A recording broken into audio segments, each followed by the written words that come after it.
Bonjour, bienvenue sur ma chaîne YouTube à pas de chouette. Aujourd'hui, je partage avec vous un sujet qui me tient à cœur.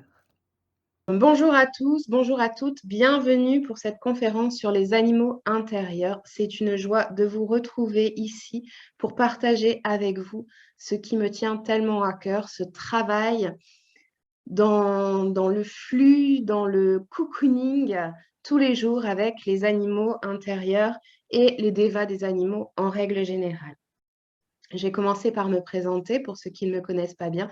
Je suis Aude Anvin, artiste peintre messager. Ma mission, c'est de permettre aux êtres que l'on n'entend pas de partager avec nous leur lumière, leur énergie, leur message, et ce à travers des œuvres vibratoires, mais aussi des accompagnements holistiques. Les animaux intérieurs et les devas rentrent tout à fait dans cette partie des êtres que l'on n'entend pas. Donc, la première partie de cette conférence, je vais vous présenter comment j'en suis arrivée à travailler, qui sont les animaux intérieurs, comment je suis arrivée à travailler avec eux, comment je travaille avec eux. Si vous avez des questions en cours de route, n'hésitez pas à utiliser le chat pour la poser et peut-être remettre le micro si nécessaire. Je vais commencer ce live en vous présentant l'animal qui a un petit message pour le groupe.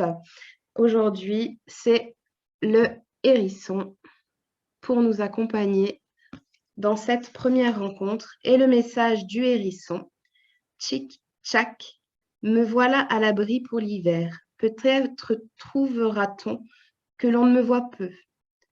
Mais peu importe, quoi qu'il arrive, je respecte mon propre rythme. Je ne suis pas un autre, je suis moi.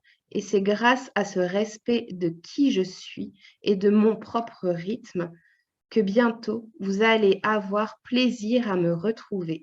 Accepter son rythme propre, c'est s'accepter soi-même et se montrer vrai et entier. J'espère que ce premier partage déjà va vous inspirer. Le hérisson. Donc, on va commencer tout de suite dans le vif du sujet, les animaux intérieurs. Qu'est-ce que c'est que les animaux intérieurs? Les animaux intérieurs font partie des devas animaliers, des esprits, des spirites, peu importe comment vous les appelez. Selon les courants de pensée, on parle aussi d'animaux de totem, d'animaux de pouvoir. C'est toutes ces énergies positives personnifiées dans l'animal qui viennent de notre mère la Terre, de Gaïa, donc qui remontent de la Terre et qui nous apportent leur aide, leur soutien, à même titre que les guides le font, mais avec les énergies qui viennent du haut. Les animaux totems, c'est un grand sujet d'actualité, beaucoup de monde en parle. Il y a beaucoup de sources de qu'est-ce que c'est, de ce que ce n'est pas, des vérités. Moi, ce que je pense personnellement, c'est que c'est relié à une croyance, à une religion, et donc c'est à prendre avec beaucoup, beaucoup de respect. Et un animal totem, c'est également un animal incarné en physique, c'est-à-dire en peinture, en bois, en sculpture, en pendentif. Tout ça, ça peut aussi rentrer dans le terme d'animal totem, dans le sens animal représenté. On parle aussi beaucoup de guides. Et souvent, quand on parle d'animaux totems, on parle de ça, des guides, de ceux qui vont nous montrer le chemin, nous accompagner un bout de chemin. J'ai entendu qu'on n'en avait qu'un seul. Je ne pense pas que ce soit vrai. En tout cas, c'est pas comme ça que je le ressens. C'est pas comme ça que je le vis non plus. Effectivement, il y en a certainement un prépondérant qui nous accompagne un long moment, mais on change, on évolue et c'est normal aussi qu'eux aussi évoluent et changent peut-être, peut-être pas, peut-être qu'ils restent très très longtemps. Et il y a aussi des guides qui viennent de façon très ponctuelle pour nous apporter une aide, non pas sur le long terme, mais pour un point bien précis, je ne sais pas, moi, je prends souvent l'exemple de la mésange. Quand je cherchais les couleurs pour mon entreprise, je ne savais absolument pas lesquelles choisir. Et la mésange a insisté, insisté jusqu'à ce que je canalise le message et elle me dise, bah, prends-moi, prends mes couleurs pour faire tes couleurs d'entreprise. Et du coup, à ce moment-là, la mésange est devenue un animal guide pour moi à ce moment-là, mais après, elle est repartie, elle continuait à faire ce qu'elle avait à faire et moi aussi. On a continué à évoluer chacun de notre côté. Les animaux intérieurs. Donc, quand j'ai commencé à travailler sur, mon développement personnel, on commence tous pareil, on apprend qu'il faut s'ancrer et que l'énergie, remonte de la terre par nos différents chakras. Donc, le racine, le, sacré, le solaire, hop, je remonte le cœur, la gorge, le troisième œil, le couronne. On va rester sur cela. Il y en a plus, mais ce sont les 7 principaux. Et c'est les 7 avec lesquels on commence pour pouvoir, évoluer dans le travail personnel, dans l'évolution personnelle. On m'a beaucoup parlé de couleurs. Alors moi, ce qui peut paraître contradictoire, les couleurs des chakras, ça ne me parlait absolument pas. Je ne les visualisais pas. Autant je sentais l'énergie monter, autant je ne voyais pas ces fameuses couleurs. Peut-être vous les voyez, moi, ça ne fonctionnait pas. Un jour, j'ai rencontré, un maître reiki qui m'a expliqué qu'en fait, au niveau des chakras, l'énergie tournait, donc en vortex, vers le haut et vers le bas pour le racine et le coronal et vers l'avant et l'arrière pour les autres. Donc en vortex comme ça. Et là, tout de suite, ça a déjà eu beaucoup plus de sens pour moi puisque du coup, je ressentais ce qui se passait en faisant monter l'énergie de la terre, en sentant chaque chakra tourner. Ça allait déjà beaucoup mieux, je le ressentais déjà beaucoup plus facilement, de façon beaucoup plus fluide. Et très rapidement, sur certains de ces chakras, alors pas dans l'ordre, mais au fur et à mesure de ma propre évolution, sur certains chakras, sont apparus des animaux.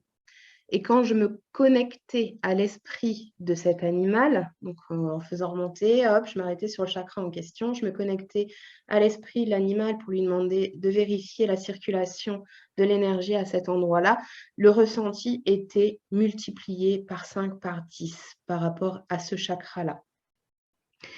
Au fur et à mesure, donc les 7 sont apparus, puis d'autres après, mais on va se contenter des 7. Et ça a été quelque chose de très, très fort. Ça m'a permis vraiment de me développer dans mes capacités de ressenti et de partage et mes autres capacités en communication animale, en communication avec les différents guides et les différents devas notamment. Ça a boosté, tout. Donc voilà. Est-ce que, déjà cette première partie, est-ce qu'elle est claire? Vous pouvez déjà me poser des questions, sur cette première partie, n'hésitez pas.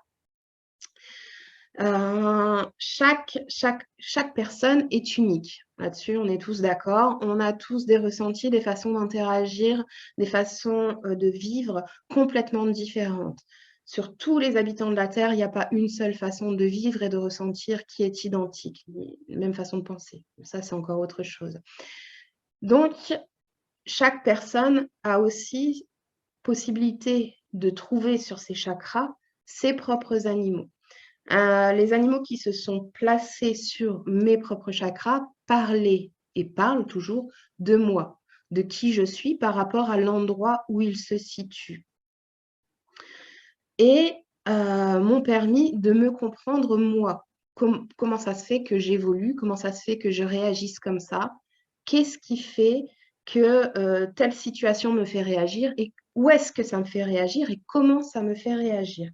Prenons par exemple l'ours. L'ours, je l'ai placé sur le cœur. Alors, qu'est-ce que ça veut dire pour moi un ours? Pour moi, l'ours, c'est la douceur, c'est la femme médecine, c'est la force tranquille. C'était principalement ces 3 choses-là. Et un jour, je suis, un cours d'une de mes mentors et elle me dit quelque chose. Et là, instantanément, je sens l'ours dans ma poitrine, au niveau de mon chakra cœur, qui se retourne et qui part au fond de sa grotte. OK. Mais il boude cet ours. Donc un ours, c'est aussi un être qui peut aller se mettre au fond de sa grotte parce qu'il n'est pas content. Donc, ça veut dire que moi, quelque part, alors que je ne pensais pas être comme ça, j'ai aussi un côté où des fois, bah, je peux être piquée et puis me renfermer et me dire, je veux plus en entendre parler, c'est bon. Alors, bien sûr, sur le coup, je réagis comme ça, je me comprends comme ça, mais ça veut aussi dire que ça m'a pointé exactement l'endroit où ça a agi et comment ça a agi. Ce qui m'a permis par la suite de revenir sur ce point en question, parce que bien sûr, s'il m'a piqué, s'il m'a fait bouder, c'est qu'il fallait que je le travaille, ce point en question. C'est une évidence. Donc, j'ai pu, après, par la suite, retravailler avec ce point en particulier et réaccorder, réharmoniser et apaiser cette partie un peu boudeuse en moi pour réouvrir la grotte et continuer à avancer.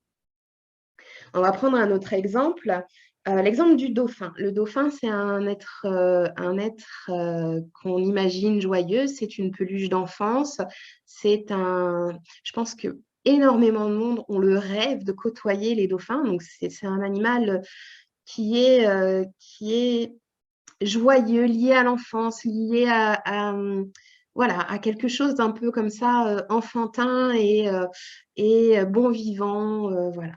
Et ce dauphin, chez moi, il est placé sur le plexus solaire. Sur le coup, je me dis, ah, bah, c'est une évidence. Un dauphin sur le plexus solaire, c'est normal, c'est la joie, c'est le partage. OK. Et puis, quand je me connectais, donc je faisais mon alignement au niveau des chakras et que je m'arrêtais pour discuter un petit peu avec le dauphin, je lui disais, bah vas-y, donne-moi de la joie. Et qu'est-ce qu'il fait? Il m'éclaboussait. Et c'est tout. C'est la seule interaction que j'avais avec le dauphin. OK. Donc, bon, je laisse passer un petit peu, je vois comment ça se passe.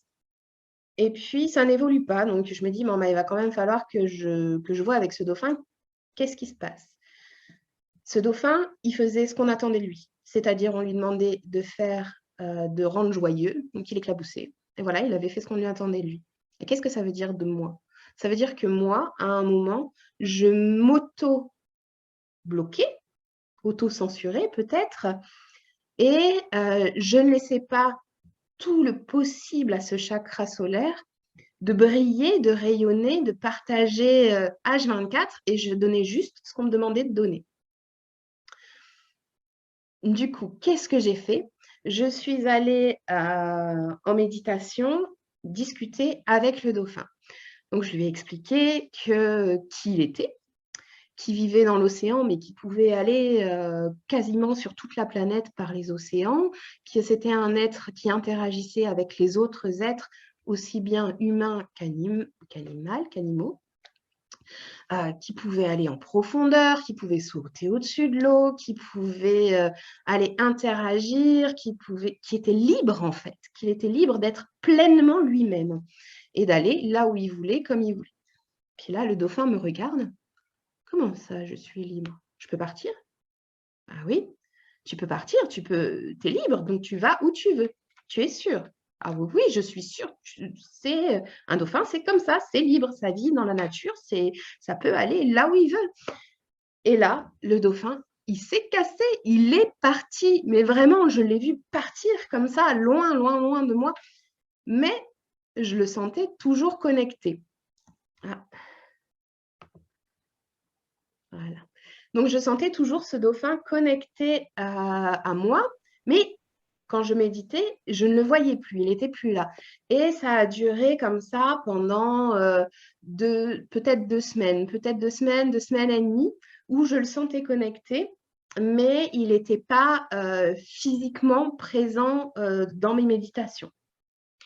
Et puis, il est revenu.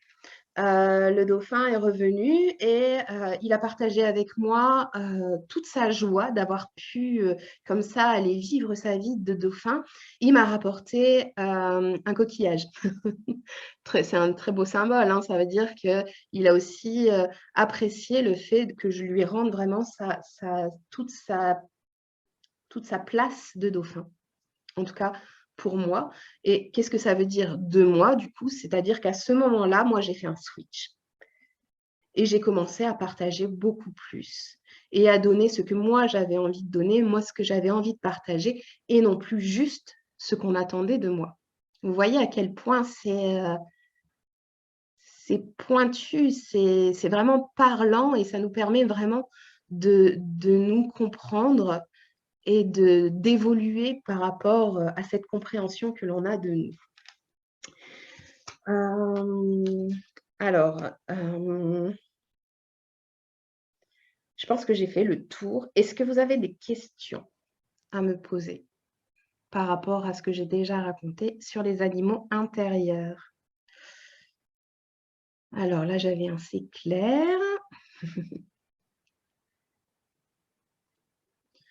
Non, pas de questions? Alors, je vais passer juste encore un petit élément qui est assez parlant aussi. C'est la relation qui existe entre ces différents animaux intérieurs.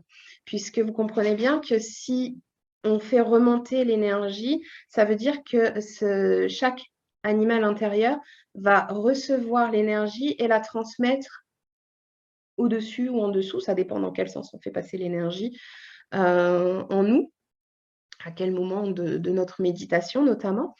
Et du coup, ils interagissent aussi les uns avec les autres. Et du coup, ça parle de nous, de comment on fait agir ces points spécifiques de notre personnalité les uns avec les autres. Je vais prendre mon exemple. On va repartir au niveau du cœur. Donc, au niveau du cœur, j'ai l'ours. Mais au niveau de la gorge, j'ai la biche. Et en fait, l'ours et la biche, la biche, elle le regardait un peu de travers quand même.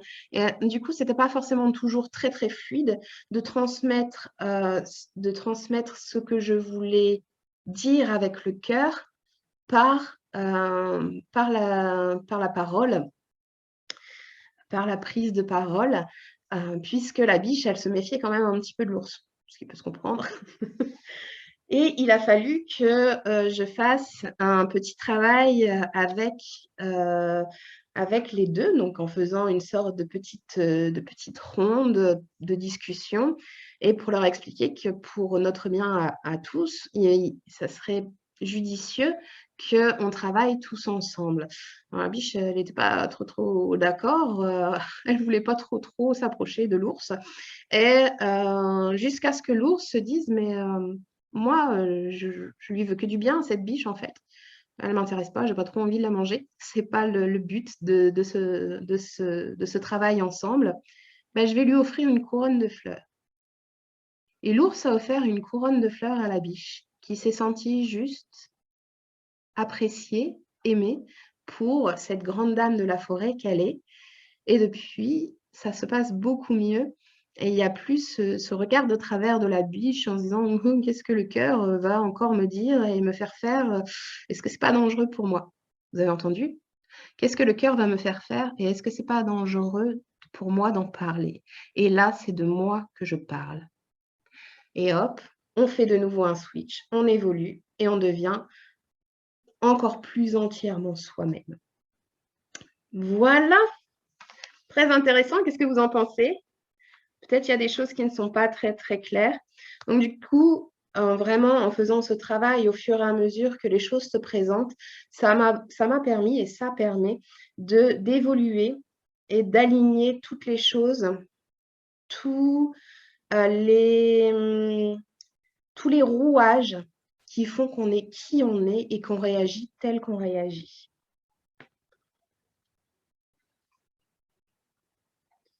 Alors, je ne vois pas le début de la question, je reprends le début de la question.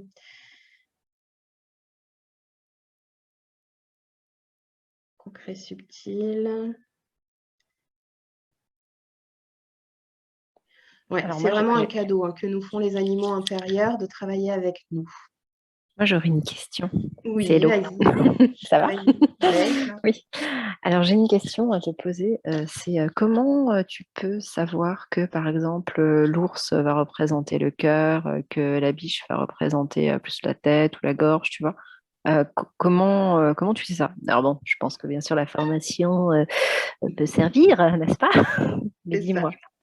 Alors, ce que j'ai expliqué, c'est qu'ils sont arrivés, ils se sont posés d'eux-mêmes sur les différents chakras au fur et à mesure de l'évolution de mon évolution personnelle, de mon ouverture sur la spiritualité et sur tout ça. Comment on peut les rencontrer? On peut les rencontrer en méditation. Ils vont venir un à un se placer à leur rythme sur les différents chakras et c'est en les regardant, les observant, en interagissant avec eux, quand on fait sa méditation du matin, son ancrage du matin en remontant, hop, hop, hop. Alors, des fois, ça peut aller très vite, mais des fois, quand on a envie vraiment de se poser, on prend le temps de regarder comment ils sont, comment ils interagissent, s'ils sont, par exemple, je parlais de l'ours dans sa grotte, s'il est en train de ronfler au fond de sa grotte, peut-être ça veut dire, ben, peut-être on peut aller le chercher, qu'est-ce qui se passe? Oh, j'ai pas envie en ce moment. En fait, l'ours, il grogne, il gronchonne un petit peu des fois. Ah ouais, mais on peut pas hiberner tout le temps. Il faut quand même au moins qu'on regarde ce qui se passe à l'extérieur. Voilà, c'est un petit peu comme ça qu'on interagit avec eux, qu'on essaye de se comprendre. Je ne sais plus si j'ai répondu à la totalité de ta question. Et comment on comprend? Eh ben, je pense que on commence par comprendre qu'est-ce qu'il représente pour nous. Et ensuite, au fur et à mesure, qu'est-ce qu'il représente en règle générale aussi, parce qu'il y a notre vision, mais il y a la vision aussi de la règle générale, de la vision générale. Et moi, je parlais de l'ours force tranquille, mais en fait, l'ours, quand il est assis devant sa grotte et qu'il fait il n'y a personne qui bronche. Et ça, c'est général. Donc, C'est ça. ça veut dire aussi que des fois, bah, je peux avoir ce côté, je ne vais pas attaquer, je vais juste grogner et vous allez me laisser tranquille. Est-ce que j'ai répondu à la question, Élodie? Oui, tout à fait.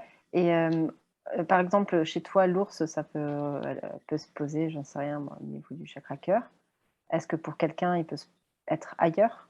Tu vois, Oui, est-ce que ça peut oui. être un autre animal à cette place? Enfin, comment ça se passe?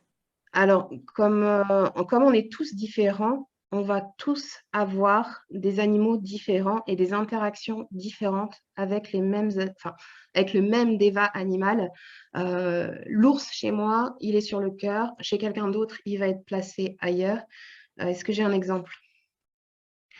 Touc, touc, touc, touc, touc. Panthère, tigre. J'essaye de faire des regroupements. On va prendre des animaux proches. Par exemple, moi, j'ai la biche au niveau de la gorge et j'ai un de mes clients qui a le cerf au niveau du cœur. Du coup, ça ne veut pas dire la même chose. On ne parle pas de la même chose. Moi, je vais parler avec la biche de ma communication. Bon, après, ils n'ont pas tout à fait les mêmes rôles, mais ça reste assez proche.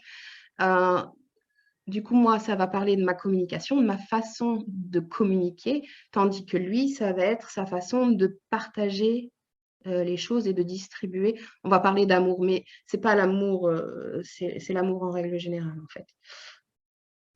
Est-ce que j'ai répondu? Ok. Oui, tout à fait. Bravo. Ouais! Merci. Des fois, je me perds un peu, alors il faut me dire si je Non, suis non, mais partie un peu trop loin. c'est très bien. Merci beaucoup. Ok, super.